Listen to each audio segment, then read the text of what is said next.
খবর 24 ইন্টুর সাথে আপনাকে স্বাগত। নতুন নতুন খবর জানার জন্য আমাদের চ্যানেলে চোখ রাখুন।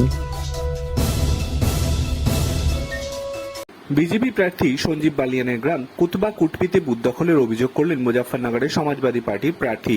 অপরদিকে রামপুর লোকসভা কেন্দ্রের 129 এবং 30 নম্বর বুথে অনেক মুসলিম ভোটারের নাম নেই তালিকায় বলে অভিযোগ উঠেছে সমাজবাদী পার্টির।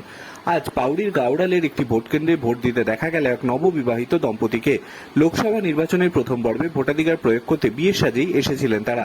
আজ সকাল 8টা পর্যন্ত মুজফ্ফরনগরের আন্ডেরা গ্রামে কোনো ভোট হয়নি। এখানে বিগত এক সপ্তাহ ধরে রাস্তা নির্মাণের দাবিতে ধর্নায় বসেছিলেন গ্রামবাসীরা। আজ সকালে ভোটারদের উদ্দেশ্যে প্রধানমন্ত্রী নরেন্দ্র মোদীর বার্তা 2024 লোকসভা নির্বাচন শুরু হলো আজ।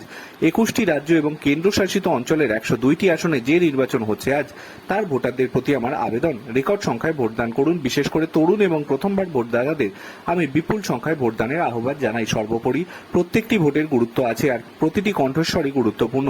বাংলার পাশাপাশি হিন্দি, তামিল, অসম, মারাঠি ভাষায় একই কথা পোস্ট করেন প্রধানমন্ত্রী। বিকানের থেকে বিজেপি প্রার্থী তথা কেন্দ্রীয় মন্ত্রী অর্জুন রাম মেঘওয়াল নিজের ভোটাধিকার প্রয়োগ করলেন আজ।